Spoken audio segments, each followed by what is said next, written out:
একটা surprising birthday surprise দিতে যাচ্ছি একজনকে। সো কাকে সারপ্রাইজ দিতে যাচ্ছি, কি হতে যাচ্ছে, পুরো ভিডিওটি দেখতে অবশ্যই সবাই আমার সাথে থাকে। বিকেলবেলায় আমি এই যে রেডি হয়ে বের হয়ে গিয়েছি। বাইরে বের হয়েই দেখি আকাশটা একদম মেঘলা মেঘলা ওয়েদার, মনে হচ্ছিল এই বুঝি বৃষ্টি নেমে যায়, কিন্তু বৃষ্টি নামেনি।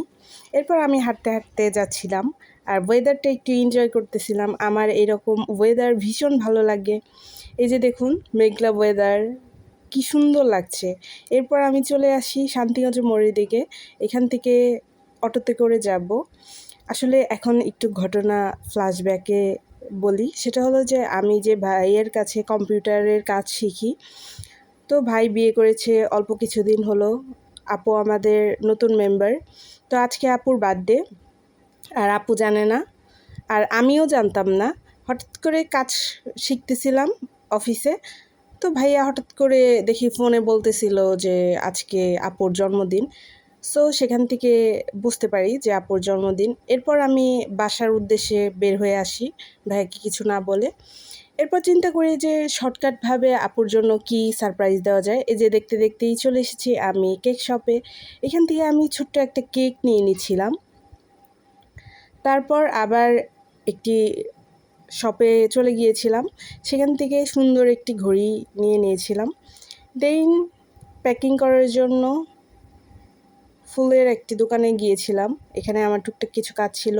তারপরে র্যাপিং করে আমি বাসায় চলে আসি, মানে ভাইয়ের অফিসে। এরপর রুমটা ছোট্ট পরিসরে একটু বেলুন দিয়ে ডেকোরেশন করে নিচ্ছিলাম। যাই হোক, তো আসলে ভাইয়া জানতো না বিষয়টা যে আমি আপুর জন্য এই জিনিসগুলো কিনতে বের হয়েছি। আসলে শর্ট টাইমের মধ্যে ভাইয়া বলেছে তো। এরপর শর্টলিভাবে যতটুক যা নিজের তরফ থেকে করা যায় আপুকে সারপ্রাইজ দেওয়ার জন্য সেটাই করার চেষ্টা করেছি। তো আপনাদের কাছে বিষয়টা কেমন লেগেছে অবশ্যই কিন্তু জানাবেন।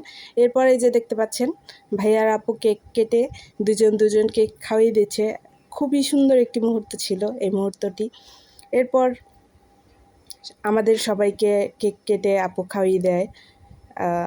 এই যে দেখতে পাচ্ছেন আপু আর ভাইয়া খাওয়া দাওয়া শেষ করে দেন আবার এই যে কেক কেটে সবার জন্য কেক কাটতেছে আমাদের জন্য। তো আপু আর ভাইয়ার জন্য সবাই দোয়া করবেন, তাদের জন্য মাশাল্লাহ বলে যাবেন।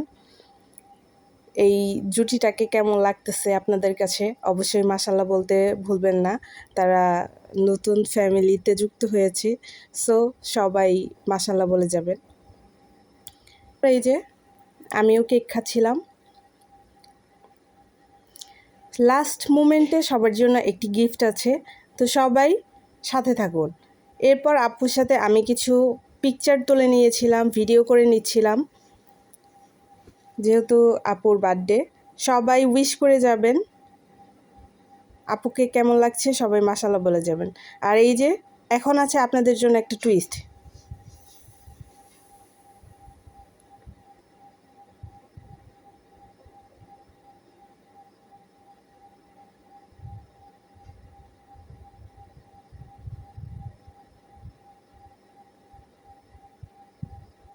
আপুর গানের গলা কিন্তু মাশাল্লাহ, এটা আপনাদের জন্য সারপ্রাইজ ছিল আপুর তরফ থেকে। যাই হোক, আপনাদের কাছে কেমন লেগেছে অবশ্যই জানিয়ে যাবেন। আর ভিডিওটি ভালো লাগলে লাইক কমেন্ট শেয়ার করতে ভুলবেন না। সবাই ভালো থাকবেন। আল্লাহ হাফেজ।